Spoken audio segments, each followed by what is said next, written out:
Hi, my name is Angela, and right now I'm going to be doing my vital clinicals. So at the moment, right now, I'm washing my hands, and I'm going to go into the patient's room. I'm going to introduce myself. My name is Angela. Today I'm going to be doing your vital signs. Before I do your vital signs, I need to make sure you are the patient. What's your name? All right, and could you verify your date of birth? 6/3/86. All right, thank you.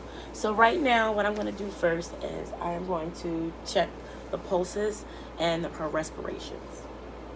So I'm going to make sure her feet are lying straight flat, open apart. They're not crossed because we never want the legs to be crossed. I'm going to make sure her hand is straight. We're going to turn it around. And we are going to palpate her radial pulse. We're going to palpate the radial pulse, count her radial pulse for 60 minutes. Once you get the radial pulse, you then are going to assess her respirations. You're going to want to see how many times her chest comes out, and each time her chest comes out, that is one beat.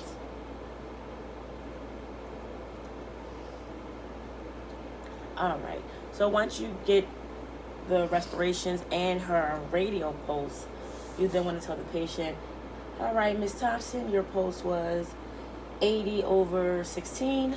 So after that, I am then going to check your blood pressure. Once I do that, I then go back to her radial pulse,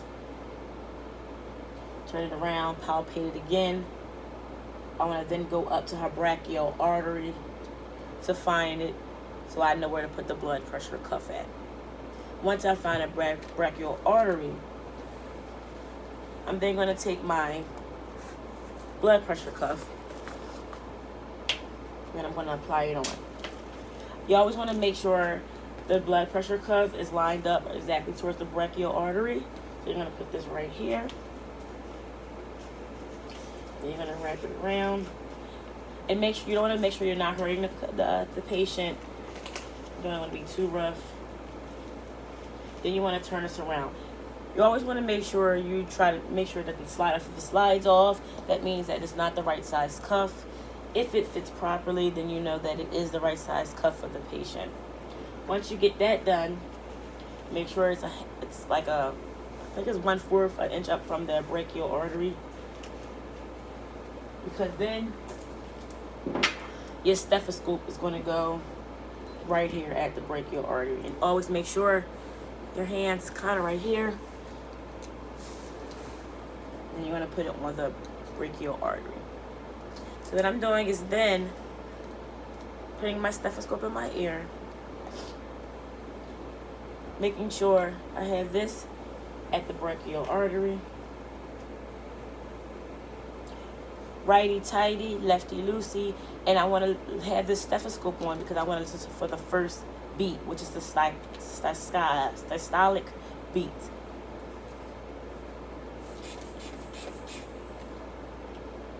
So once you get that, puff it up.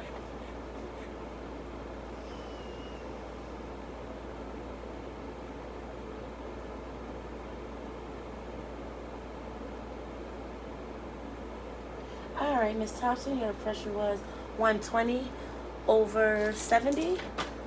Then you want to take off the cup.